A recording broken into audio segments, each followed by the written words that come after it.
Olá, meus caros estudantes do curso de Agronomia da Unicesumar, tudo bem com vocês? Aqui mais uma vez quem fala é o professor Tiago Ribeiro da Costa, professor aqui do curso, e esse vídeo está sendo gravado justamente para a disciplina de Agricultura Especial 1, a cultura da batata. Nós já começamos essa cultura, hein? Estejam atentos!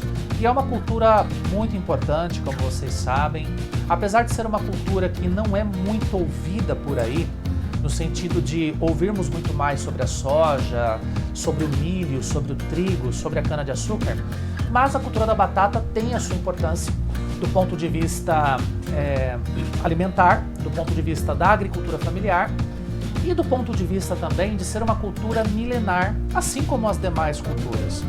Para quem acompanhou a nossa primeira aula ao vivo, que nós fizemos via Meet, vocês sabem que nós estamos lidando com uma cultura que é andina, que tem o centro de origem aqui na América do Sul, partindo ali do sul da Colômbia, sul do Equador, passando pelo território peruano, pelo território boliviano e chegando até o norte do Chile.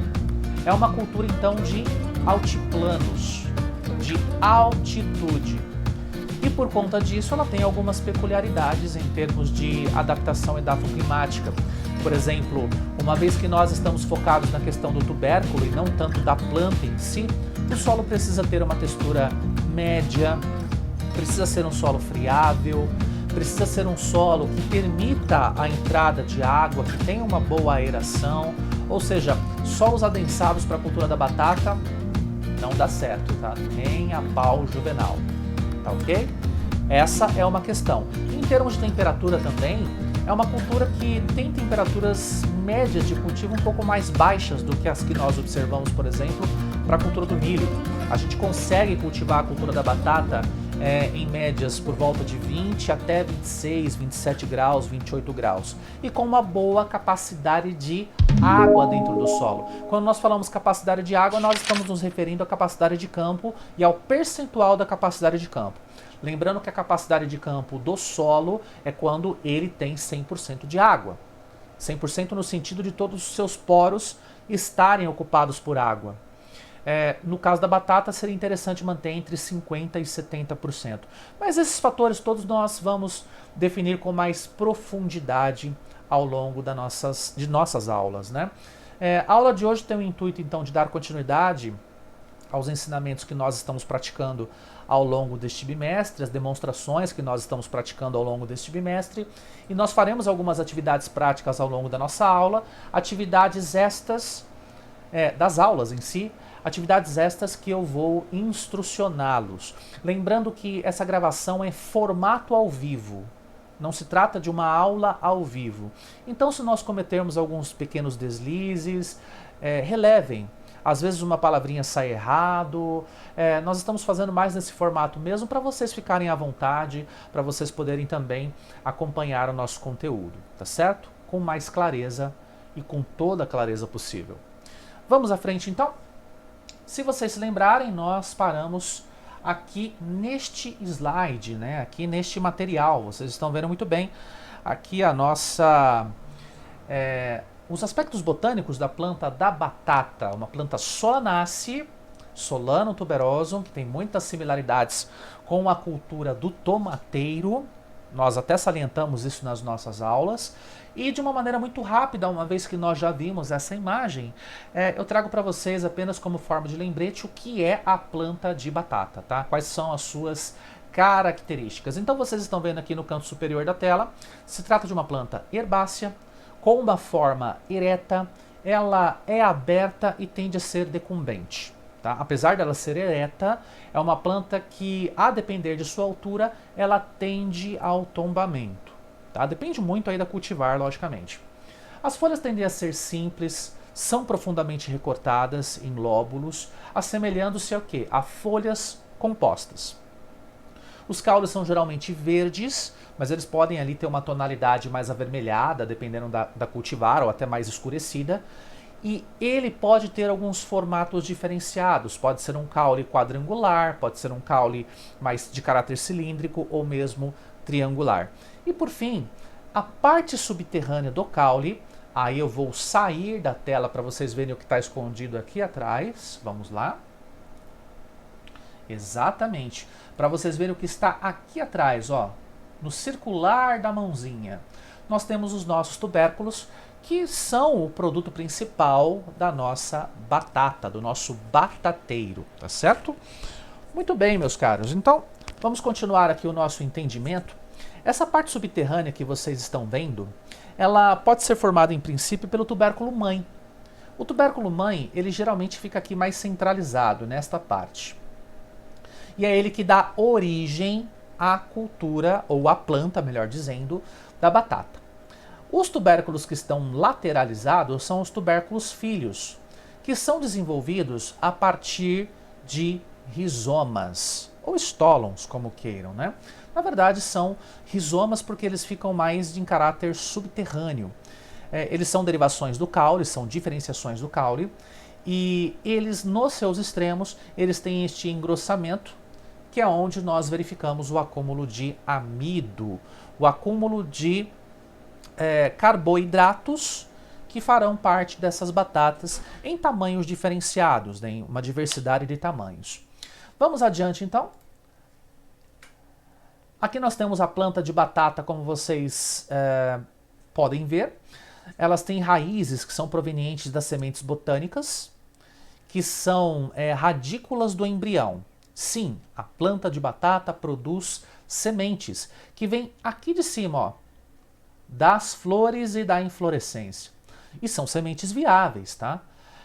Essas sementes elas são viáveis, no entanto, assim como para a cultura da mandioca, quando nós falamos a respeito de materiais reprodutivos a partir das sementes, nós indicamos que o ciclo da cultura acaba ficando muito maior, porque nós temos uma demora no estabelecimento da plântula.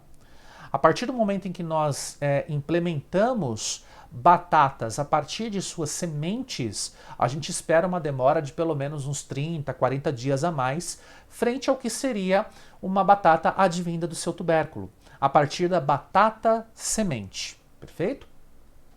Vamos à frente? Os estólons, então, que são as estruturas propagativas que gerarão as nossas batatas, eles têm o tamanho variável, originam-se de gemas situadas na parte subterrânea da nossa haste. A tendência é um crescimento mais horizontalizado, então aqui na imagem vocês podem ver que esse crescimento aqui dos estólons, ele não é mais em profundidade. Apesar das raízes do batateiro poderem alcançar aí 30, 40 centímetros de profundidade. Mas o que nós percebemos numa maneira mais visível é justamente os estólons indo mais para a lateral, portanto alcançando aí 15, 20, 25, 30 centímetros, até 40 centímetros de projeção lateral, a depender da cultivar, logicamente. Tá? Os tubérculos eles são formados próximos à superfície do solo, isso nos traz um pequeno desafio, que eu já digo para vocês daqui a pouquinho. E quando os tubérculos eles são expostos à luz, há a síntese de clorofila. E isso vai enverdecer o nosso tubérculo e vai promover a produção deste carinha aqui que se chama solanina, que é um alcaloide tóxico. Ele faz mal, portanto, à nossa saúde. Portanto, meus amigos, na hora que vocês encontrarem alguma batata esverdeada no mercado, fujam dela. Ela provavelmente tem este alcaloide solanina, que pode promover problemas metabólicos na medida em que nós ingerimos esta batata mais esverdeada, tá? Batatas esverdeadas são esperadas, logicamente, a campo. Mas para evitarmos que esse esverdeamento aconteça, aí eu vou me utilizar como apoio dessa imagem novamente, os agricultores eles fazem uma rotina, eles têm uma rotina por volta ali dos 30, 35 dias após a emergência da planta, de fazer um processo de enleiramento, o que nós chamamos de também o chegar de terra aqui na superfície próximo ao caule desta planta, justamente para evitar que essas batatas que se encontram mais superficializadas, elas se estufem e sejam expostas na superfície do solo. Para que o enleiramento seja feito, geralmente são utilizados ou a enxada, quando nós lidamos com sistemas de produção mais rústicos, sistema de produção que não detém tanta tecnologia e ainda trabalham com a enxada como uma de suas principais táticas, ou também nós podemos nos utilizar dos enleiradores, que são implementos especializados que passam entre as linhas do batateiro, fazendo este chegamento de terra para as laterais, mais ali para cima deste caule. E quando nós temos mais terra sobre o caule, nós evitamos, portanto, o aparecimento das batatas da subsuperfície para acima da superfície. E deste modo, a batata não terá o seu esverdeamento, não terá disfunções metabólicas e não produzirá a solanina. É claro que se a batata se expuser à luz, uma das primeiras reações que nós vamos perceber é a produção de brotos, mas não vai adiantar muita coisa você ter uma pequena plântula do lado de uma outra planta já formada. Então nós queremos evitar isso, evitando as perdas de produção. Por falar em produção, a bataticultura ela tem uma produção até elevada por hectare, entre 14 e 17 toneladas, 14 a 17 mil quilos. Isso se nós compararmos, por exemplo, com outras plantas que nós conhecemos, a cultura do feijão que nós estudamos, o feijoeiro ele tem em média 2,6 a 2,8 toneladas por hectare. Se a gente falar da cultura da soja, entre 3,3 e 3,7 toneladas por hectare. Só na cultura da mandioca é que nós vamos ter uma produtividade um pouco maior, 25, 30 toneladas por hectare. No caso da batata, então, nós podemos dizer que entre todos estes exemplos, é uma das culturas de maior produtividade. Só que ela é pouco cultivada por aí. Aqui no Brasil, por exemplo, as áreas de melhor produção da cultura da batata se concentram no sul e do sudeste. Não poderia deixar de ser, afinal, nós estamos lidando com uma cultura que tem certas limitações do ponto de vista edafoclimático, principalmente do ponto de vista climático. É uma cultura que, como eu disse, ela não pode ser cultivada em altitudes muito baixas e não pode ser cultivada sob temperaturas muito altas. Então se espera, ou se esperam, melhor dizendo, certas restrições ao cultivo dessa cultura em áreas mais específicas no estado de São Paulo, no estado do Paraná, no estado de Santa Catarina e também no estado de Minas Gerais. Ok? Vamos voltar lá para os nossos slides, dando continuidade aqui ao nosso debate, né? Nós temos ali então algumas características ligadas aos tubérculos. Eu gostaria de chamar a atenção para estas imagens que vocês estão vendo, né? Como que nós temos tubérculos diferenciados? Nós temos tubérculos desde aqueles normais, com a polpa creme ou clara, até tubérculos que possuem ali uma diversidade de cores, né? A coloração, por exemplo, arroxeada, e totalmente arroxeada, né? Como esses dois exemplares aqui das fotos, né? Até a casca desses tubérculos acaba sendo um pouquinho diferente. Já no que diz respeito às características gerais dos tubérculos, tem uma questão que chama muito a atenção da dona de casa, que são os óleos. São essas pequenas formações superficiais, eu estou circulando uma aqui, ó, bem com a mãozinha aqui embaixo. Essas formações superficializadas, essas pontuações, elas são chamadas de óleos ou gemas. E essa superficialização faz com que elas sejam mais salientes, podemos assim dizer. Essas saliências todas, elas podem ser mais aprofundadas também na polpa. E é justamente aí que a dona de casa imagina, a dona e o dono de casa, ok?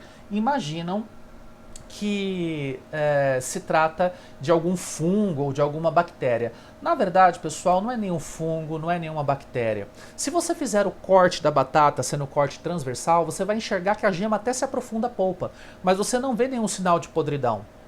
Não pode ser pinta preta, não pode ser rhizoctônias, não pode ser Pythium, Phytophthora. Se fosse, nós evidenciaríamos os sinais e os sintomas de uma forma muito clara.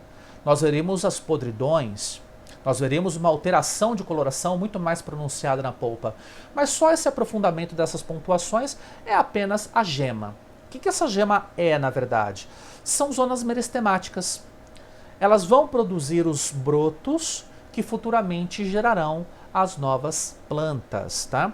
Então esses tubérculos, eles possuem uma diversidade de gemas que podem, logicamente, a partir do quebrar da dormência, gerar as novas plantas. Claro que existe uma série de técnicas para isso, né? Existem casos, por exemplo, em que nós podemos pegar as nossas batatas, aquela que a gente compra no mercado mesmo, embora não seja agronomicamente útil, mas pelo menos para a gente experimentar alguma coisa, né? Aliás, você que está me assistindo, que tal fazer um desafio? Que tal a gente plantar batata? Poxa, professor, mas como que eu posso plantar batatas? Ora, é bastante simples. Você pode comprar uma batatinha no supermercado e você vai perceber que ela tem essas pontuações, ela tem essas gemas. Ok, então leve essa batata para casa e coloque ela metade em um substrato e a outra metade exposta. Você vai perceber, de acordo com o tempo, e não deixe de regá-la, logicamente, que os pequenos brotos vão aparecer e vão se desenvolver em partes aéreas. Aqueles que estiverem abaixo do nível do substrato, eles gerarão pequenas raízes, mas não podem ser consideradas como raízes verdadeiras. São raízes adventícias, uma vez que as raízes verdadeiras são aquelas que advêm apenas da radícula da semente botânica verdadeira, aquela que é produzida pelo processo de fecundação, tá certo? Tenta fazer isso na sua casa. Pega a batatinha, metade dela embaixo do substrato, a outra metade exposta, aí você vai ver que vamos gerar pés de batata, tá? Às vezes, e eu acho que você já deve ter notado isso na sua vida, quando você guarda batata na geladeira, eu mesmo fiz isso não faz um dia. Eu guardo batata na geladeira e esqueço que elas estão por lá. Às vezes vou fazer batata cozida, ou até poderia fazer batata frita, enfim. Mas eu deixo a batata por lá e esqueço. Aí quando chega dia de fazer a limpeza da casa, a gente vê que a batata está lá, só que ela está cheia de brotação. Vocês já perceberam que isso acontece? Pois é. Essa é uma das formas de quebrarmos dormência das gemas da batata. Porque naturalmente as suas gemas elas ficam dormentes, principalmente após a colheita e principalmente após um processo que nós chamamos de cura da casca. Eu já explico para vocês mais para frente o que isso significa. Mas quando a gente tem a batata, por exemplo, no supermercado e leva para casa, e a gente coloca essa batata na geladeira nós temos uma temperatura média de 4 graus até 10 graus. E a depender do tempo que essa batata fica nessa geladeira, por volta de uns 30 dias, 35 dias, você percebe que ela começa a brotar. Este é o procedimento que é utilizado em algumas vezes em alguns laboratórios para quebra de dormência das gemas do batateiro, a exposição a temperaturas frias. E a posterior exposição à temperatura ambiente ou levemente acima da temperatura ambiente, por volta de uns 37, 38 graus por um curto espaço de tempo, algo em torno aí de 5 horas a 6 horas, para justamente quando houver o retorno a essa temperatura mais elevada, haja também um processo de aumento nas giberelinas, o fito-hormônio giberelina, ela que vai induzir a síntese de alfa e beta-amilases, e isso vai fazer com que o amido reservado no tubérculo seja quebrado em oligosacarídeos e posteriormente em monossacarídeos para abastecer as necessidades das células que estão se dividindo no broto, formando plântula, parte aérea, e formando as raízes adventícias. Então experimenta fazer isso na sua casa, até isso é uma prática bem interessante. Você vai conseguir inclusive descrever a morfologia dos brotos. Porém, entendam que esse não é um processo agronomicamente viável, no sentido de do agricultor comprar, por exemplo, batata semente e fazer esse procedimento na sua casa, na sua fazenda. Ele vai colocar, por exemplo, as batatas numa câmara fria e depois vai tirá-las da câmara fria e vai levar para o campo, para o plantio. Isso não acontece, tá? Porque é muito caro. Você manter uma câmara fria numa propriedade rural é relativamente caro. Então existem procedimentos mais simples. Um procedimento mais simples seria o mergulho dessas batatas nas suas caixas, porque elas chegam na forma de caixas e não em sacos, né? Mas podem chegar em sacos também. Se forem sacos permeáveis, melhor ainda. Então, essas batatas elas são mergulhadas por um período de 5 até 20 minutos em uma solução que tenha ácido giberélico. Esse ácido giberélico em maior concentração, ele vai fazer o mesmo efeito que nós comentamos recentemente. A produção de alfa e beta amilases, quebra do amido, produção de oligosacarídeos, produção de monossacarídeos e abastecimento da plântula que está sendo formada a partir das gemas, tá? É assim então que os agricultores fazem, porque a compra de ácido giberélico é mais barata.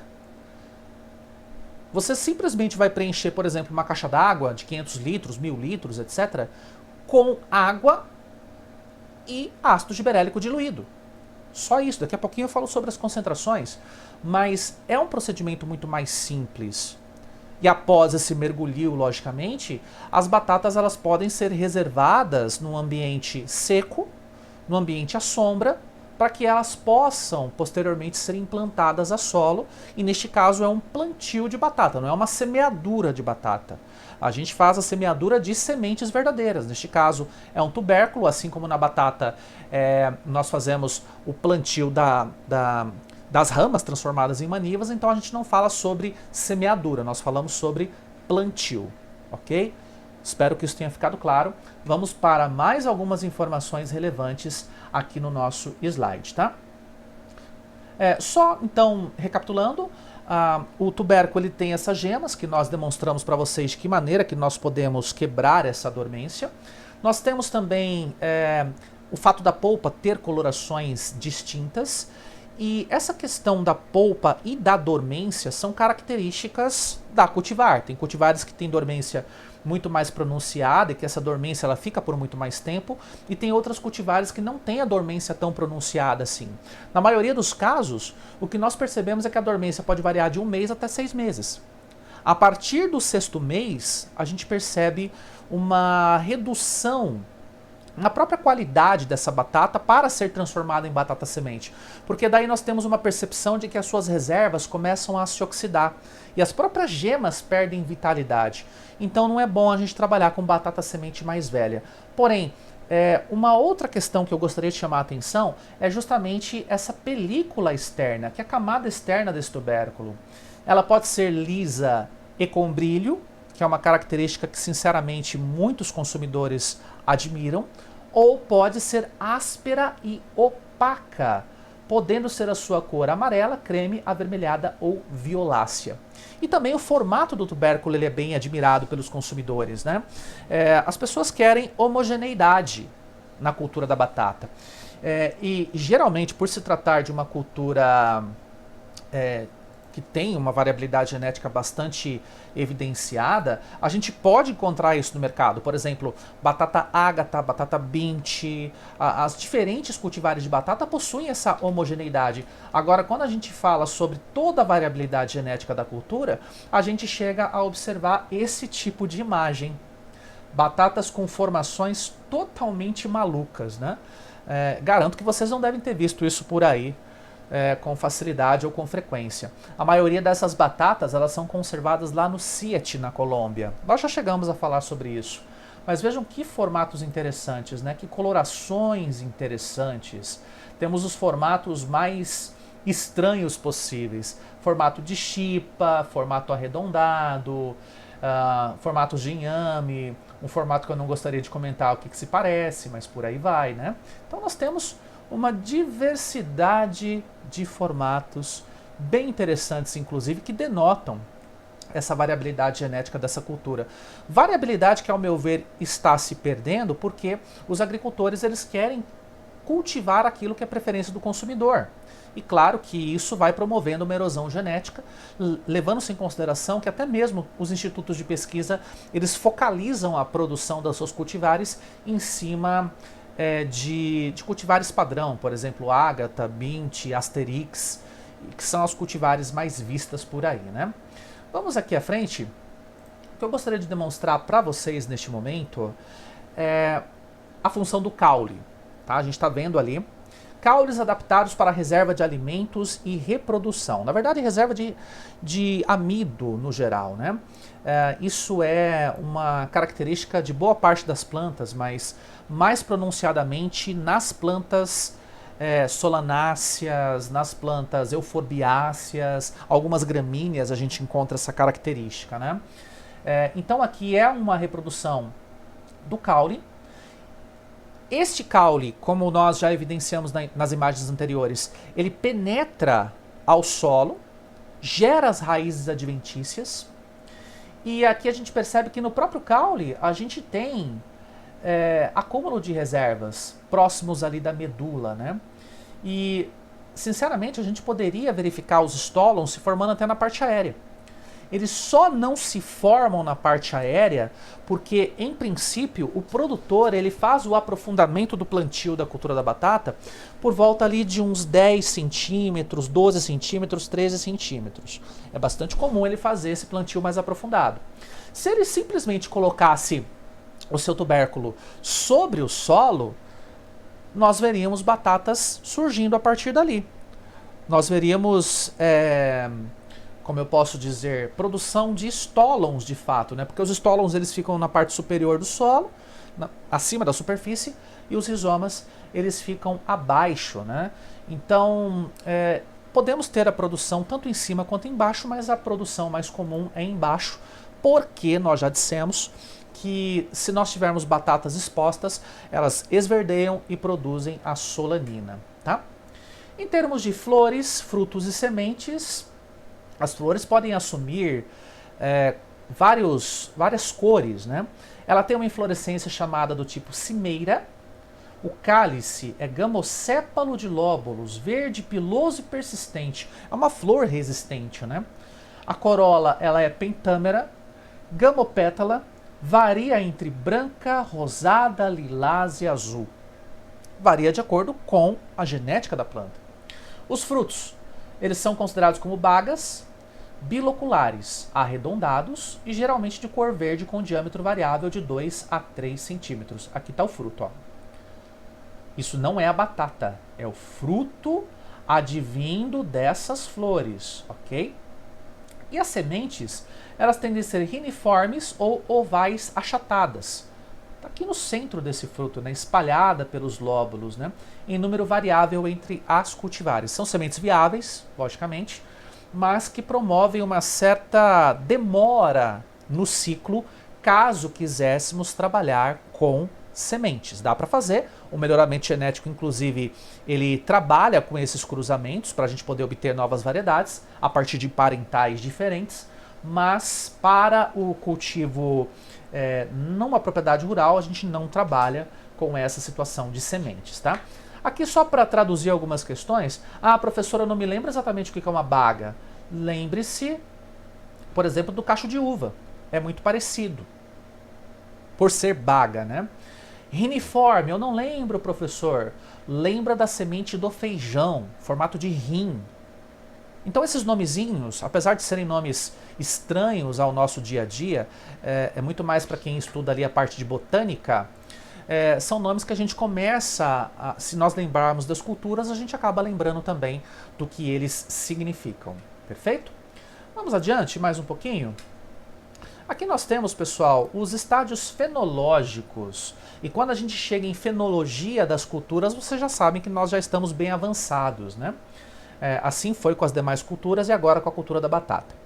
Bom, pessoal, quando a gente fala sobre fenologia, os estádios fenológicos, eles podem ser compreendidos como estágios padrão que as plantas passam. E cada estágio tem uma característica distinta.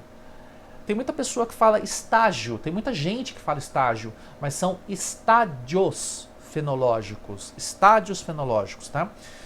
No caso, por exemplo, do milho. O milho ele tem o seu florescimento sendo pronunciado entre o estádio V8 a V12. E aí a gente troca para R1, depois R2, depois R3, depois R4. A soja, a mesma história. Aqui no caso da batata, ela tem apenas 5 estádios fenológicos, como nós estamos vendo aqui, tá? Que são considerados também como fases de crescimento. Vamos nos atentar a tais fases, vamos compreender tais fases. Vamos lá. A fase de crescimento 1 é a fase de desenvolvimento do broto. Então aqui embaixo vocês percebem que nós temos o nosso tubérculo implantado e aí ele desenvolve o seu broto vencendo as camadas superficiais aqui do solo. Então este é um período entre o plantio e a emergência das hastes. Nesta estação, nesse estágio, a planta sobrevive das reservas contidas no tubérculo. Tubérculo mãe, hein? Se atentem a isso, já que o sistema radicular ainda não se desenvolveu. Bom, nessa etapa, as maiores preocupações que nós poderíamos ter seriam preocupações relacionadas a pragas de solo. Podemos ter nematóides, podemos ter insetos, podemos ter também os fungos e as bactérias. Então, como nós trabalhamos muito com a questão do plantio convencional da bataticultura, essas pragas tendem a não ser tão problemáticas, porque a partir do momento em que se faz o revolvimento do solo e se expõe esse solo à luz do sol, essas pragas todas elas são eliminadas, os micro-organismos eles se reduzem. Então, não é tanto problema. Porém, se você estiver trabalhando numa zona um pouco mais úmida e de temperatura um pouco mais quente, é interessante se atentar para o que há neste solo. E, de repente, trabalhar com algum tipo de tratamento prévio sobre as suas batatas, por exemplo, uma cauda bordaleza, uma cauda sulfocálcica, ou até mesmo um fungicida em caráter protetivo, aí você consegue trabalhar bem com o plantio da sua batata, tá bem? Vamos voltar para o nosso slide, e aí nós chegamos à fase de crescimento 2, que é uma fase de crescimento ainda vegetativo. A primeira desenvolve o broto e a segunda desenvolve a parte vegetativa. Nesta etapa nós temos o quê? É a emergência até o desenvolvimento de estruturas diferenciadas, denominadas stolons ou estolões. Tá? Esses estolões vão se desenvolver a partir das gemas axilares, é um crescimento mais horizontalizado. Então, aqui a gente percebe que ainda nós temos a batata semente, batata mãe, neste caso, tubérculo mãe, ok? Já na fase de crescimento 3 é o início da tuberização. Os estolons estão por ali, eles têm um certo engrossamento, mas a gente não consegue notar esse engrossamento muito evidente formando já a batata. Ela está ainda muito primordial, mas já está mais desenvolvida frente à fase 2. Então aqui a gente já percebe inclusive o desenvolvimento mais lateralizado dos estolons. Essa fase inicial aqui possui mais as adventícias. Aqui nós já temos os estolons. E o florescimento é presente já nesta etapa. A quantos dias isto equivale, professor? A quantos dias isso equivale? Nós temos ali a fase de crescimento 2, ela equivale de 25 a 40 dias. Já a fase de crescimento 3, ela parte desses 25 ou 40 dias e pode avançar até 60 dias. Depois disso, a gente vai para a fase de crescimento 4 e ela é caracterizada pelo aparecimento das nossas flores, da inflorescência.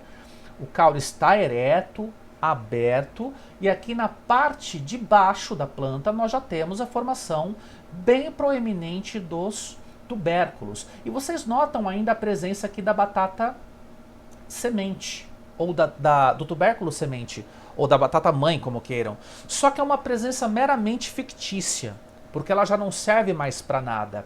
A partir aqui do final da fase de crescimento 2, o tubérculo mãe perde a função. Porque o que acontece? Esse tubérculo mãe ele tem as suas reservas. Essas reservas vão sendo doadas aos poucos para a parte aérea que está se formando, principalmente após a emergência.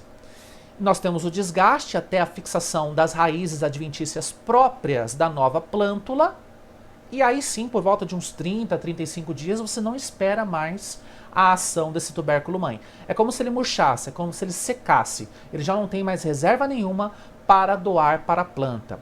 E apesar de que nas plantas que tem lá os seus 60 dias, a gente ainda consegue identificar a presença desse tubérculo mãe, ele está totalmente murcho. não serve mais para nada. Em alguns casos até a gente nem percebe mesmo a presença dele. Tá? A gente percebe muito mais a presença dos tubérculos filhos. E aí nós chegamos aqui à fase de maturação, que seria a fase 5. Os ramos ficam amarelados, perdem as folhas, diminui-se a fotossíntese e os ramos eventualmente morrem. Olha como é que a planta ficou com um aspecto mais decumbente, né? Com um aspecto mais, entre aspas, tristonho. E aqui a gente percebe que existe uma grande produção dos tubérculos e a finalização desses tubérculos. Nós temos a máxima transferência de matéria seca das folhas e da parte aérea para os tubérculos.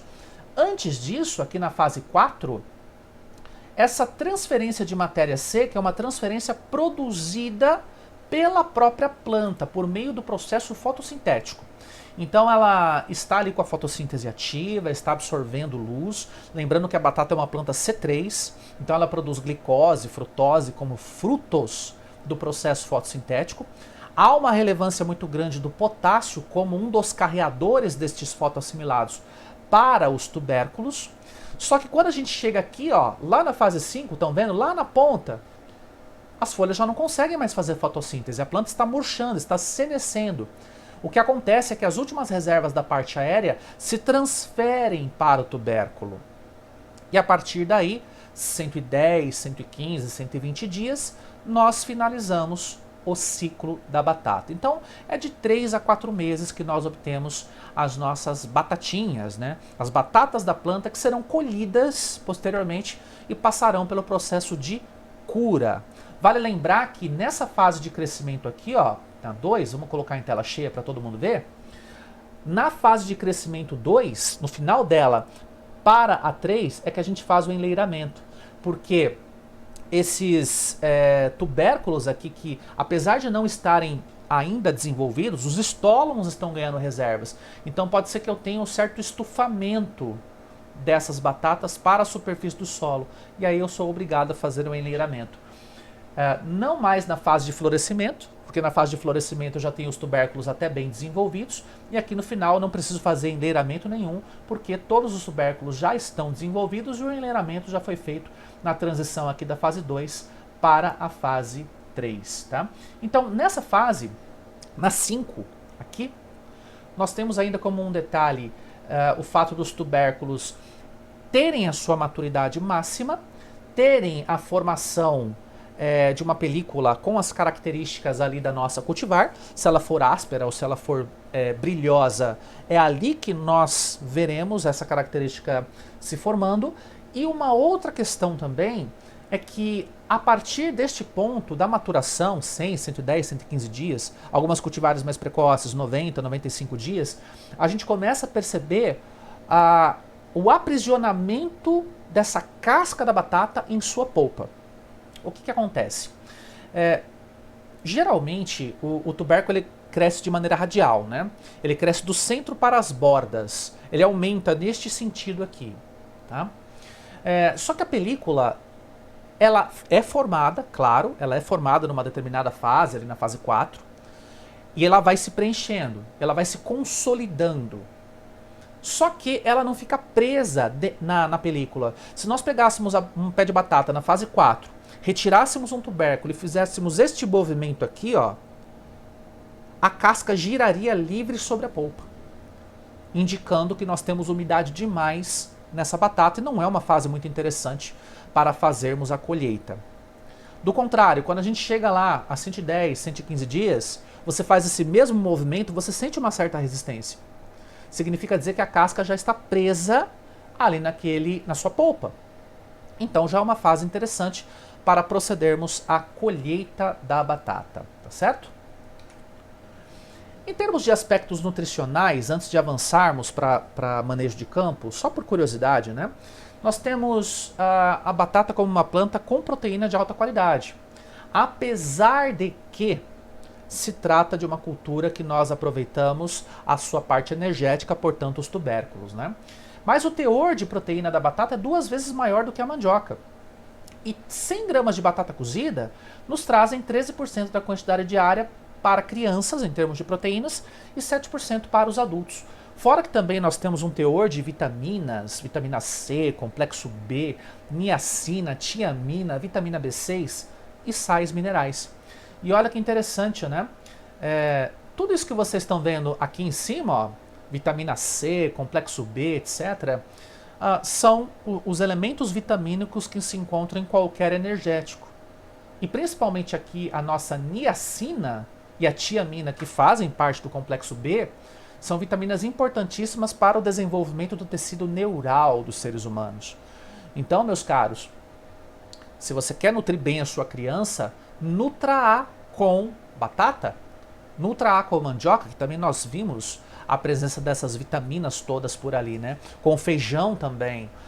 Agora, existe sempre um perigo, né? Tem muita gente que me diz, professor, mas se eu fornecer batata para minha criança, ela ficar comendo batata, batata, batata, ela vai engordar. Depende. Posso dizer com clareza de propósito que a batata só engorda pelos seus aditivos e não pela batata em si. Se você vai, por exemplo, para um fast food, aquele fast food, como eu já comentei com vocês, quaisquer fast foods, eles têm aditivos nas batatas que fazem com que elas sejam mais crocantes. Tem o óleo também, o óleo que vem da soja, que vem da canola, que vem do algodão ou qualquer outra cultura. Esse óleo, ele pode sim gerar um excesso na nossa alimentação que pode fazer com que a gente tenha piora nos nossos indicadores de massa, de colesterol. Ou ainda, professor, eu quero comer uma batata, mas só a batata cozida, sinceramente, é sem graça, não é? No mínimo você coloca um sal. E se você quer incrementar, já pensa numa batata refogada. Aí tem um pouquinho de carne. Ou você vai no shopping e come uma batata recheada. Aí coloca cheddar, calabresa, coloca bacon, batata palha. Batata com batata, né? Olha aí. E fala, mas a batata engorda, professor. Não engorda não. O que engorda em princípio são os aditivos excessivamente colocados. E num segundo ponto, o que engorda também são os nossos olhos, né? Afinal, poxa, a gente quer colocar um monte de coisa junto com a batata pra gente poder comer. Pra dizer que a batata é gostosa. Pois é, batata não engorda. O que engorda é a nossa vontade de comer. Pensem nisso. Vamos adiante? Vamos lá. Temos aqui mais alguns dados de curiosidade para vocês, né? Em termos de água, ela tem 77 gramas, o equivalente a 77 gramas. Mas nós temos ali a niacina, tiamina, ferro, fósforo, potássio, riboflavina, um constituinte muito interessante para o nosso sangue também, né? Fora que também tem vitamina C, proteínas, aqui tem gordura 0,1%, né? Fibra 1,8%, 20,3% de carboidratos e cálcio 5 miligramas. Uma batata que tenha lá um peso moderado, ela tem 87 quilocalorias só. Não é muita coisa não. Então, nada de falarmos que a batata engorda. E nós temos os mais diversos usos, né? Olha aí o que engorda. Palitos fritos. Ou as French fries, né? As batatas fritas. Vamos colocar aqui a gente na câmera para brincar um pouquinho, né? Temos lá aquela batata, tá vendo aquela batata lá de cima, ó? Que delícia, meus amigos. Engorda. Tá vendo ali a tal da batata chips? Também engorda. Aquela batata de igreja, sabe? Você sai da igreja, tem lá o cara vendendo batata chips. É uma delícia. Mas tem óleo, muito óleo. Batata cozida é a que menos engorda. Mas a gente tem aqui bem no cantinho, né? Bem aqui na base da imagem, né? Vamos até circular essa batatinha deliciosa com esse alecrim aqui, né? Aqui embaixo. E batatas assadas. Olha lá o bacon, a calabresa. Eu comi uma ontem, tava deliciosa, gente. Maravilhosa. Então a batata tem todos estes usos, né? Vamos a dados técnicos agora. Vamos colocar só a tela para vocês poderem visualizar. E apesar de eu ter adiantado para vocês alguns dados técnicos, sempre vale a pena a gente trazer esses dados técnicos de uma maneira mais formalizada. Então, como vocês já sabem, se trata de uma batata de origem andina. Perfeito? Nós temos ali regiões frias com temperaturas abaixo de 10 graus e nas regiões quentes com temperaturas acima de 20 graus aparecem muitas doenças. Olha só, muitas doenças favorecidas pelo calor. A principal delas é a requeima, isso na doença de frio, e a doença de calor, a pinta preta, tá? São doenças promovidas aí, na maioria dos casos, fungos e bactérias é que fazem esse processo. Bom, dando sequência, em termos de temperatura, médias entre 10 e 20 graus são adequadas. Ah, professor, mas você não falou que a média de cultivo da batata pode chegar até 28, 27 graus? Pode, mas levando-se em consideração as cultivares melhoradas. Se nós estivermos falando das cultivares mais, podemos dizer assim, mais rústicas, elas não suportam temperaturas muito acima dos 20 graus. A média então tem que oscilar entre 10 e 20 graus, com aceitabilidade até 25 graus. E isso explica porque a maioria dos nossos produtores cultiva batata mais para o meio do ano, porque é justamente nesta época que nós temos as temperaturas mais agradáveis para cultivo desta cultura. Tá? Pois bem, quando nós temos, ou quando nós pensamos na temperatura, a gente não pensa na temperatura tão somente do ponto de vista absoluto para a cultura. Absoluto são as médias entre 10 e 20 graus. Porém, na hora em que a gente pensa na tuberização, isso por volta de uns 30 até 90, 95 dias, se houvermos temperaturas, isso considerando as temperaturas noturnas, tá? Entre 12 e 16 graus, isso facilita bastante a tuberização. E é um fator muito parecido com aquilo que nós já explicamos em outros carnavais para a cultura da mandioca. Se nós temos uma temperatura na fase do dia, na parte do dia, uma temperatura ali por volta de 23 até 25 graus, uma boa insolação, nós garantimos uma boa vegetação da cultura. E nós garantimos com isso a própria questão da fotossíntese. Se a temperatura da noite é mais baixa, o metabolismo da planta também recrudesce, também diminui. E esse metabolismo mais enxuto na parte da noite, mais diminuto na parte da noite, é interessante para reduzir a frequência respiratória dessa planta. Ela vai ter uma respiração mais lenta, uma conversão energética para sua sobrevivência menor. Então, ela gasta menos energia para sobreviver, sobra mais energias para acumularmos nos tubérculos. Por isso que temperaturas do dia por volta de 23 a 25 graus e temperaturas da noite por volta de 10 até 16 graus, eu diria 12 na verdade, 12 até 16 graus, são mais interessantes para a tuberização. Então o que nos importa muito mais não é tanto a média de temperaturas para cultivo. A gente precisa enxergar mais a fundo essa questão e entender que o mais importante é a amplitude térmica.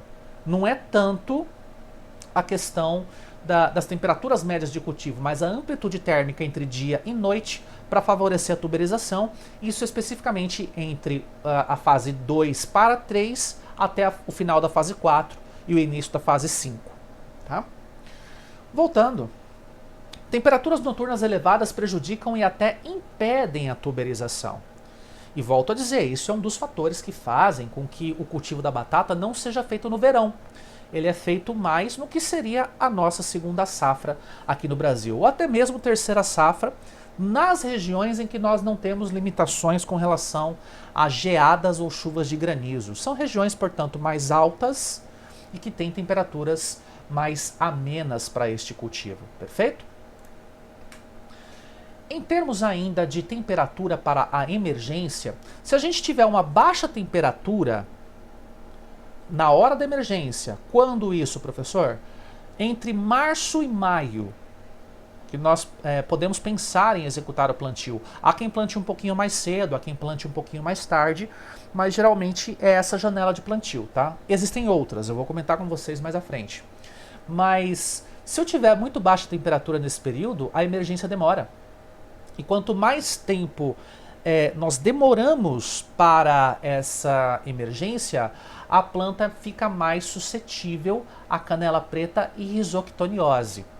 Nós temos, portanto, as podridões, conforme está destacado aqui na nossa imagem. Tá? Já no início da tuberização, fase 3, ali por volta de uns 30 dias, 35 dias, até o final na maturação, se a gente tiver altíssimas temperaturas, essas altas temperaturas vão acarretar na presença da pinta preta. E também nós podemos ter, no caso de temperaturas mais baixas, a presença da requeima. Então essas doenças aparecem, uma delas no caso da requeima em temperaturas mais baixas, outra, a pinta preta, ocorre mais em temperaturas altas. Temperaturas altas não favorecem a tuberização, nós já discutimos sobre isso. A amplitude térmica, portanto, entre dia e noite, se ela estiver por volta dos 10 graus, vai ser o ideal para a gente poder ter um bom cultivo, sem a presença da pinta preta, talvez com a presença da requeima, mas com uma boa tuberização. Quando a gente está na fase de crescimento, na fase 2, 3 e 4, as altas temperaturas podem estimular o desenvolvimento de plantas e vai aumentar a sua intensidade respiratória. Então, só justificando a necessidade aqui da nossa amplitude térmica. Se eu tiver uma respiração de planta mais elevada, a gente não tem acúmulo de reservas nos nossos tubérculos. E com relação a fotoperíodo, também é interessante salientar para vocês, quando a gente considera a planta como um todo, ela vai ser caracterizada como planta de dia curto ou de dia longo em relação à tuberização e nem tanto à floração. É que a gente está acostumado a falar de fotoperíodo, né?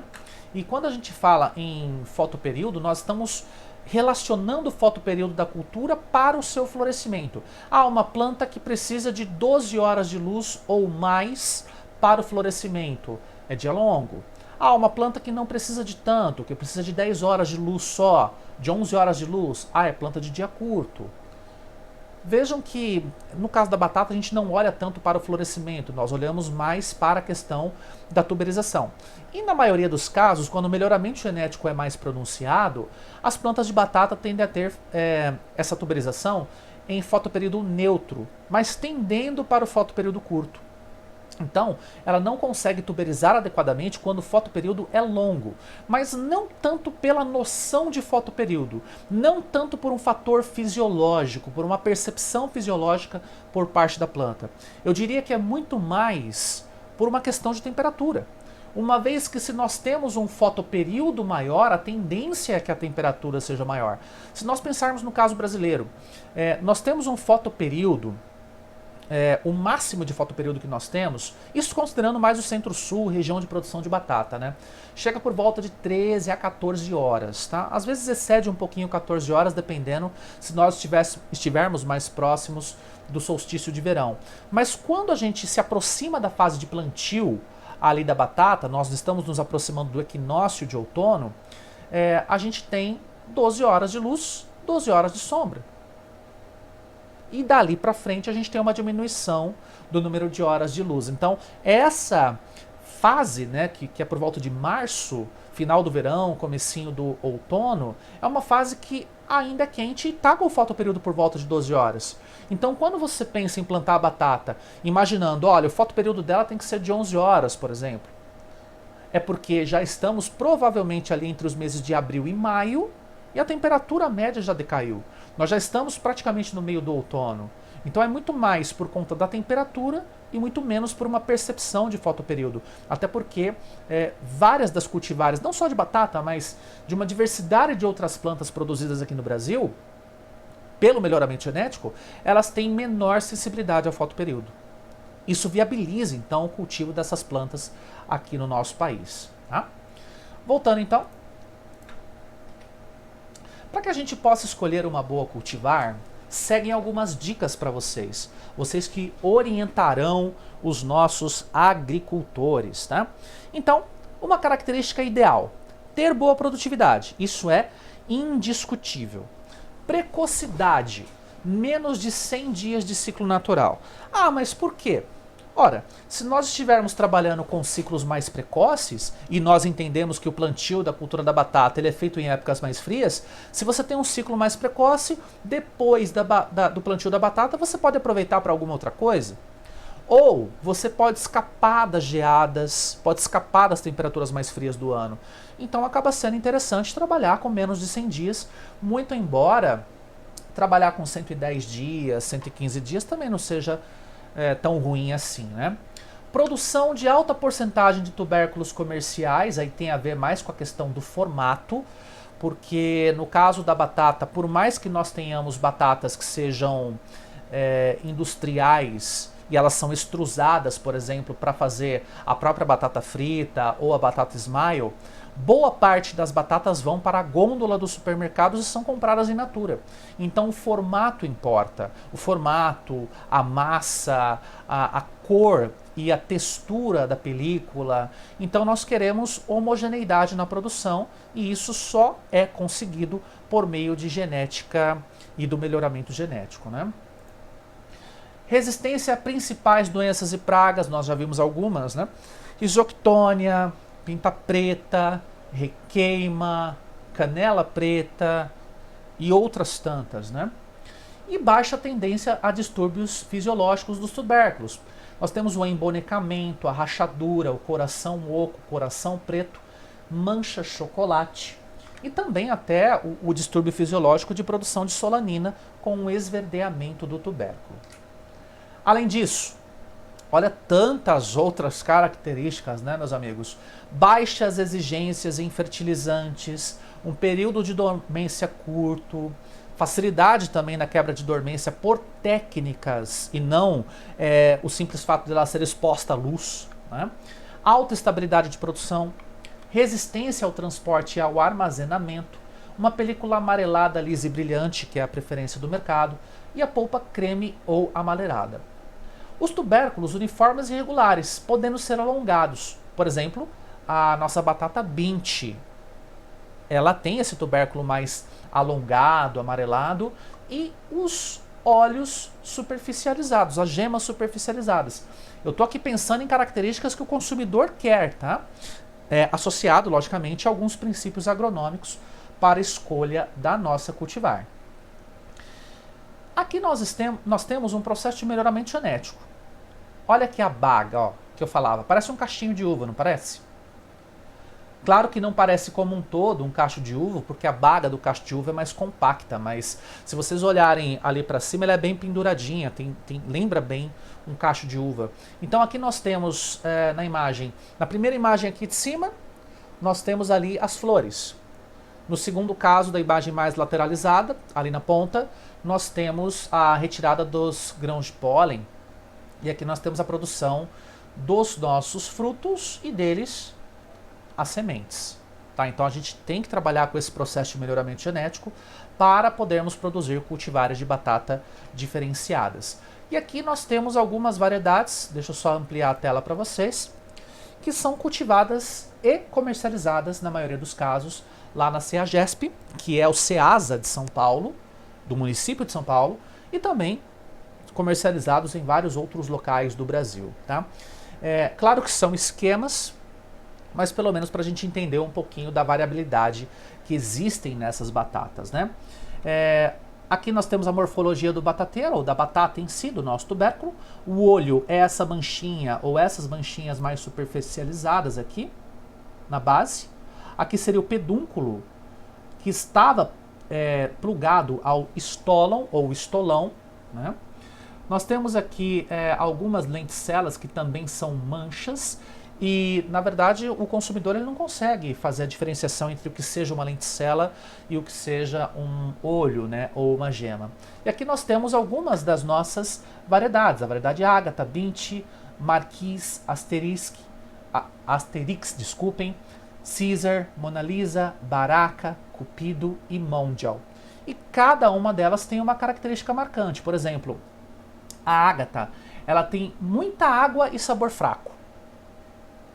Então, neste caso, é uma batata mais recomendada para cozimento.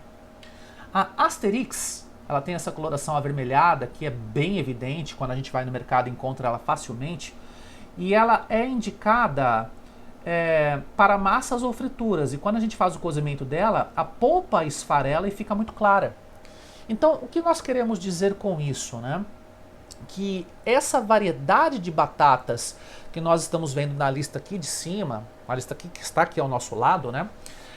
Ela é cultivada de acordo com algumas propriedades alimentares, algumas propriedades para cozimento ou para fritura. Para cozimento, e aqui até tem para salada, né? Tem várias aqui para salada de batata, para conserva, etc. Geralmente, quando a gente lida com uma batata que é mais voltada para batatas fritas, ela é uma batata que tem muito menos umidade no tubérculo. Ela é mais firme.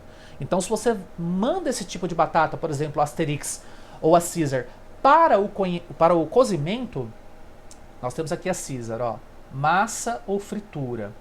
A Caesar e a Asterix são duas batatas mais secas e mais fibrosas. Então elas são mandadas para fritura. Agora, quando você pega uma batata dessa, que é para fritura, e tenta fazer o cozimento, ela esfarela. Não é você que preparou errado, não. É a batata que não é voltada para a finalidade que você está imaginando.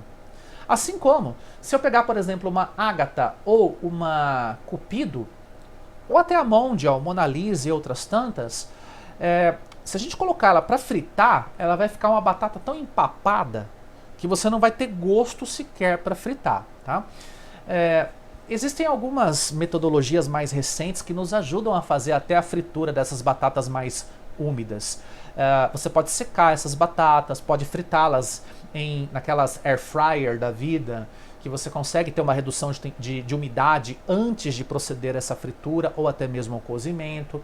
Então existem técnicas, mas saiba você que está me assistindo que essas batatas todas que se encontram aqui em tela, elas não são cultivadas só por serem representativas da variabilidade genética da cultura da batata. Não é isso. Elas representam motivações. Elas são indicadas para finalidades. Tanto que, se a gente pegar essas batatas aqui, a Asterix e a Caesar, elas são muito compradas para fazer realmente as frituras em casa, mas as próprias indústrias as compram para fazer batata frita congelada. Isso se ela não for batata extrusada, né? Se for batata extrusada, aí mesmo a Bint, a Marquise, a Baraka, elas podem servir para esse propósito. Tá? Aqui nós temos as batatas de uso industrial, vamos aumentar aqui na tela para todo mundo ver. Nós temos aqui a batata Atlantique, que é para fritura e chips, essa aqui do canto, ó. Nós temos também a variedade Panda, que é voltada para fritura e chips. E aqui nós temos algumas variedades exemplares para uso in natura, como vocês já devem ter observado na outra tela, né? Nós temos a Ágata, a Mondial, a Baraka e a Asterix. Muito bem, mais alguns fatores técnicos aqui para a gente poder dar encaminhamentos para a nossa aula. Em termos de local de plantio, precisam ser áreas bem ventiladas, portanto áreas abertas, com boa circulação de ar para que nós levemos o excesso de umidade para longe. Os solos profundos, bem estruturados e férteis. Pessoal, aqui a dica que eu dou para vocês é que toda vez que vocês virem que um solo tem que ser profundo e bem estruturado, quando a gente fala bem estruturado, não é estrutura em bloco. Por exemplo, um nitossolo. Um nitossolo que tem a sua estrutura em bloco, ele vai impedir o crescimento da batata, porque é uma estrutura muito firme, muito coesa. Então a gente teria que pensar, por exemplo, numa estrutura mais homogênea. Um latossolo viria bem a calhar. E quando a gente tem um solo mais arenoso, por exemplo, um argissolo, pode ser que nós encontremos precocemente o horizonte B. Se bem que, se pelo menos nós tivermos uns 50 centímetros de horizonte A mais arenoso e depois aparecer o horizonte B, esses 50 centímetros iniciais já são suficientes para que nós possamos implantar a cultura da batata e ela ter o seu andamento adequadamente. Os argissolos, na maioria dos casos, aparecem mais aqui para o noroeste do estado do Paraná. Não é uma área de plantio de batata, então segue o jogo, né? Ainda bem. Vamos lá. Rotações de cultura com gramíneas, pessoal. Isso seria bem interessante de ser conduzido. Além de se evitar solos úmidos, evitar solos muito compactados e argilosos, lembra do caso do nitossolo? E ainda evitar as áreas contaminadas. Mas evitar as áreas contaminadas com o que, professor? Vejam que bataticultura, assim como cana e assim como mandioca, nós temos uma similaridade entre esses plantios, que é o fato de usarmos aquela área exclusivamente para plantio daquela cultura. Porque ela exige um tipo de manejo que é praticamente ligado ao plantio convencional. Então, dificilmente você vai entrar com algum tipo de rotação de culturas, embora seja muito possível trabalhar com batatas em plantio direto, seja possível trabalhar com mandioca em plantio direto. A cana talvez é que nos traga um pouco mais de dificuldades, mas é possível também de se trabalhar nesse sistema, com maior concentração de palhada, né?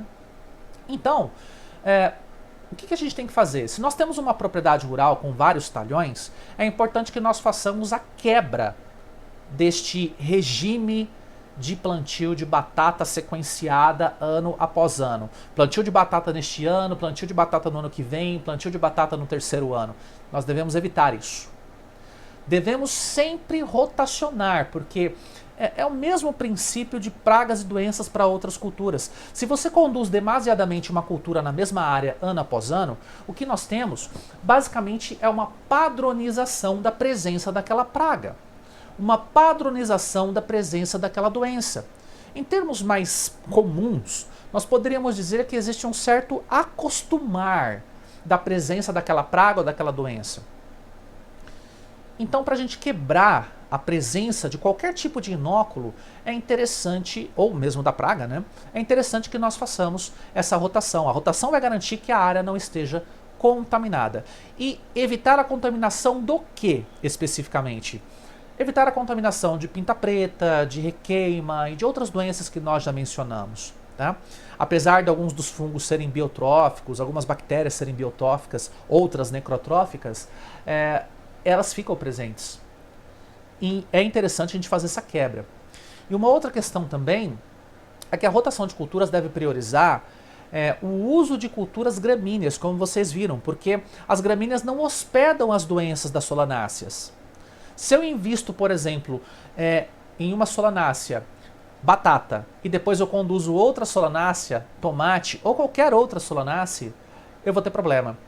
Então a rotação de culturas implica também no uso de famílias diferentes na mesma área para quebrarmos o ciclo de pragas e de doenças. E logicamente que para ajudar um pouco mais nessa quebra de ciclo, é interessante que nós trabalhemos também com a questão do controle de plantas daninhas, que podem ser residência, hospedagem de pragas e doenças importantes da cultura. Para isso a gente tem que fazer o manejo dessas plantas adequadamente, tá bom? Vamos mais um pouquinho. Para preparar o solo, gente, as raízes, elas podem aprofundar em até 1 metro. E os tubérculos por volta de 50 centímetros, mas é mais comum eles ficarem mais superficializados, tá? Para a gente preparar, vamos supor que a gente tenha uma área como essa da tela. É uma área que eu nunca plantei batata, mas eu quero fazer o plantio dessa batata. Então, eu vou trabalhar com um preparo. 2 arações, uma aração um pouquinho mais aprofundada, de 40 centímetros, e a outra pode ser mais superficializada, até 2 meses antes do plantio. Eu posso fazer gradagens também para deixar esse solo mais nivelado, um solo mais friável. E eu tenho que tomar cuidado também com a questão da operação dessas máquinas, porque eu não posso simplesmente ficar passando máquinas demasiadamente sem ter um tráfego controlado, porque isso vai fazer com que nós tenhamos ali uma situação de compactação de solos que nós já salientamos para vocês que não é algo desejável do ponto de vista de manejo, tá? Com relação a sucos de plantio, na hora em que a gente prepara esses sucos, é interessante que eles estejam com 10 a 15 centímetros de profundidade, mas não que a gente faça o preparo do suco previamente. As próprias plantadeiras de batata, elas vão exercer esse trabalho. Então nós temos a abertura de suco pelo implemento, a colocação da batata pelo próprio implemento e o fechamento do suco pelo próprio implemento. Tá? O espaçamento entre as linhas geralmente é de 70 a 90 centímetros, dependendo do objetivo. Mas qual objetivo é este? Bom, se eu tenho o objetivo de fazer uma batata industrial, eu posso trabalhar com batatas menores. O que isso significa? Eu posso colher batatas menores. Significa dizer que eu posso colocar as plantas mais próximas umas das outras. Vai ter sombreamento? Não necessariamente. Porém, a tendência é que a competição por água, luz e nutrientes ela seja mais pronunciada em 20 centímetros a menos, se eu plantar com 70 centímetros. Então a tendência é que eu vá obter batatas menores. Essas batatas menores, elas vão para a indústria e vão ser processadas do mesmo jeito. Agora, se eu estiver falando de batatas que sejam mais voltadas para a mesa, aí o olho do consumidor realmente é muito clínico para isso, ele quer batatas maiores. Então 90 centímetros de espaçamento auxiliam nesse sentido. A planta vai ficar um pouquinho mais aberta, vai ter melhor captação de luz nas suas folhas, a fotossíntese vai se dar de uma maneira mais adequada e até mesmo o controle de doenças pela aeração, pela circulação de ar superficial vai ser mais pronunciada. Então, depende da sua motivação. É muito comum a gente perceber o plantio de batata a 90 centímetros fixos. Porém, se nós quisermos aumentar a quantidade de batatas produzidas por um hectare, embora sejam batatas menores, eu posso investir em 75 centímetros, em 70 centímetros tranquilamente. Tá? Já no caso da adubação, o pH do solo não deve ser acima de 6. Meus amigos, aqui nós temos uma condição interessante para ser comentada, porque na maioria dos casos a gente comenta, olha, o pH da cultura tem que estar no entorno de 5,8 a 6,6, a 6,4. Nós falamos isso para o feijão, nós falamos isso para a cultura da mandioca. Agora, por que a adubação, ou a calagem, melhor dizendo, ela não pode me garantir um pH de solo para cima de 6? Porque, meus amigos, nós temos aqui o aparecimento da sarna comum, que é uma doença de tegumento, é uma doença da película. E os pHs mais alcalinos favorecem a sobrevivência do agente causador. Então, até 6 está valendo, é um solo levemente ácido ainda, né? A adubação orgânica, geralmente a gente não utiliza, porque essa adubação orgânica ela pode estar contaminada com algum tipo de micro-organismo que vai promover problemas na nossa batata, no tegumento, película, enfim. Agora, na maioria dos casos que você deseja utilizar, toma cuidado, dá uma olhadinha no que está aqui em cima, ó. São bem curtidos, evitando o contato direto com a batata semente, porque isso vai promover a queima ou apodrecimento dos brotos. São brotos muito sensíveis. Vocês se lembram, eu falei, a cultura da batata é relativamente melindrosa para a gente poder conduzir. Em termos de temperatura, em termos de preparo de solo, nós temos muitas peculiaridades que precisam ser obedecidas, que precisam ser seguidas. Então eu não tenho como, de maneira alguma, trabalhar com um insumo que pode prejudicar o broto por conta da leve acidez orgânica que é gerada por conta desses compostos. Ou até mesmo a presença de micro-organismos que vão prejudicar esses brotos. Então, não utilizamos tanto adubação orgânica, porém, se nós utilizarmos, que isso seja feito no preparo do solo. Talvez até com incorporação desse composto. Perfeito?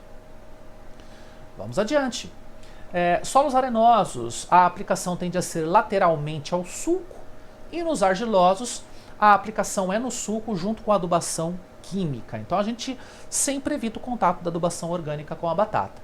E no que diz respeito à adubação química, a gente precisa primeiro fazer uma análise de solo ou análise foliar, e pensando na distribuição, ele tem que ser distribuído no sulco, sendo ele misturado no sulco. Ele não pode ter contato direto com a batata semente. Estão percebendo, pessoal? É outro tipo de manejo interessante. No caso aqui da adubação orgânica, o contato é evitado justamente por termos uma leve acidificação no solo, por conta da adubação orgânica. E na adubação química, boa parte dos adubos NPK, eles são mais higroscópicos, muito mais por conta do potássio. Então, na hora em que a gente faz a aplicação desse insumo no sulco, a gente tem que garantir que ele seja misturado no solo e não junto à batata. Porque se a batata começar a perder água, ela se torna alvo fácil para quaisquer patógenos, para quaisquer pragas. Isso acaba interferindo negativamente ali no nosso ambiente, tá? E para a gente poder finalizar, a gente estava falando sobre manejo de plantio, né? aqui nós temos mais alguns dados que são dados importantes para nós podermos seguir, tá? No caso do espaçamento entre os tubérculos na linha, a gente entendeu que o espaçamento entre eles, entre linhas, tem que ser por volta de 90 centímetros. Agora, dentro da linha, eu faço o espaçamento entre 20 a 50 centímetros. Isso vai depender da batata semente. Se eu tiver batatas sementes menores, eu posso até aproximar o espaçamento. Mas se lembrem, batatas sementes pequenas tendem a dar plantas com batatas maiores, em menos número, só que batatas maiores. Então eu não posso simplesmente colocar de 20 em 20 centímetros, que pode ser que esse efeito de gerar batatas maiores, ele se perca. Então, de repente, se você tem uma batata semente um pouco menor, você vai trabalhar com espaçamento por volta de 30 centímetros. As batatas sementes maiores podem gerar pés com muitas batatas, porém batatinhas menores. Então, de repente, é interessante você aumentar um pouco o espaçamento, 50 centímetros, por exemplo, para garantir que eu tenha a possibilidade de produzir fotoassimilados que consigam abastecer essas pequenas batatinhas, não deixando elas tão pequenas assim, tá bom? Então, entre 20 a 50, só que as batatas sementes menores, ali por volta de 30 centímetros. As batatas sementes maiores, por volta de 50 centímetros. Bom, além disso, a nossa adubadora plantadora, ela vai ter uma operação simultânea, trabalhando com o mesmo espaçamento, e no caso do plantio manual, a gente se utiliza de um arado de Iveca, geralmente para cobrir os tubérculos. A profundidade de plantio é de 15 centímetros, nós já abordamos sobre isso, entre 10 e 15 eu diria, e o solo ele tem que estar úmido. Aí a sabedoria do produtor é interessante, né? Ele estabelece o seguinte: choveu, dentro de 5, 6 dias no máximo ele começa a fazer o plantio. Porque na concepção dele, a umidade do solo ela está suficiente para este plantio. Se você plantar um dia depois de uma chuva boa, ou 2 dias depois, o solo ainda está muito encharcado. Então tem muita umidade, até mesmo a possibilidade de ter uma temperatura mais alta. Então, nós vamos, de certa maneira, cozinhar essa batata. E se a gente espera muito tempo após uma chuva, 10 dias por exemplo, o solo já está muito seco. Então, geralmente, entre 5 e 6 dias após a chuva, é que a gente faz o nosso plantio. No entanto, pessoal, sejamos mais técnicos. Não que isso que o agricultor faça não seja técnico. Ele é. É técnico, mas dentro de um espectro de conhecimento mais empírico. Quando a gente fala sobre sermos técnicos no espectro mais científico, aí nós estamos lidando com uma situação na qual a gente leva, por exemplo, um tensiômetro para o campo e faz análise da quantidade de água que nós temos por ali. A gente consegue verificar, esse solo aqui está com 60% da capacidade de campo, está com 65%, está com 68%. E tem hoje sensores que, ao serem colocados no solo, eles nos dão uma umidade aproximada. Então, não tem por que a gente não investir nesse ferramental para dizer para o agricultor: olha, este é o ponto ideal para você plantar.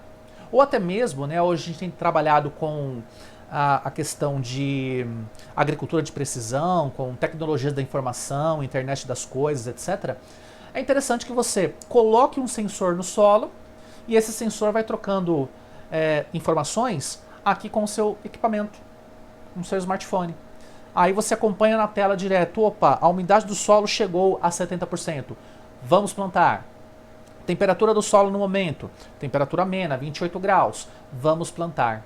E aí você acompanha, logicamente, esses dados junto com os dados meteorológicos e aí você manda o plantio ser executado. Você dá a ordem de serviço para o plantio ser executado. Então, por mais que a bataticultura seja uma cultura de caráter até mais rústico, por levar-se em consideração ainda um plantio convencional, e hoje nós estamos lidando com plantio direto em praticamente todas as culturas, a gente pode aplicar tecnologia para aumentar a produtividade do nosso produtor e atrair mais pessoas para o cultivo dessa cultura, que é importante do ponto de vista alimentar, como nós destacamos aqui ao longo da nossa aula, tá certo? Meus caros, com isso nós finalizamos uma etapa muito importante da nossa aula, da nossa disciplina de batata e de agricultura especial 1. As práticas que nós temos aqui na nossa aula são práticas que nós podemos recomendar para vocês fazerem, que é a prática de quebra de dormência da batata, da maneira como nós demonstramos para vocês no comecinho da aula, que nós apresentamos pelo menos as informações do como fazer. Vocês podem experimentar, e aliás eu gostaria que vocês me trouxessem os resultados de vocês por meio de fotos. Tira foto da batata com a dormência quebrada. Experimenta quebrar a dormência com ácido giberélico, experimenta quebrar a dormência da batata com temperaturas mais frias, experimenta quebrar a dormência da batata com choque térmico. Eu vou colocar para vocês alguns protocolos no Classroom. Aí vocês podem visualizar esses protocolos, praticar esses protocolos, vão obter os resultados e a partir dessa obtenção de resultados vocês tiram fotos e mandam para a gente poder colocar aqui na nossa próxima aula como uma espécie de troca de conhecimentos sobre quebra de dormência na cultura do batateiro ou da batata, tá bem? Meus caros, com isso, deixo a vocês um forte abraço. Muito obrigado por terem nos acompanhado até aqui, foi excelente essa companhia. Espero que vocês tenham gostado do nosso conteúdo e se vocês tiverem dúvidas, vocês podem entrar em contato conosco, tá?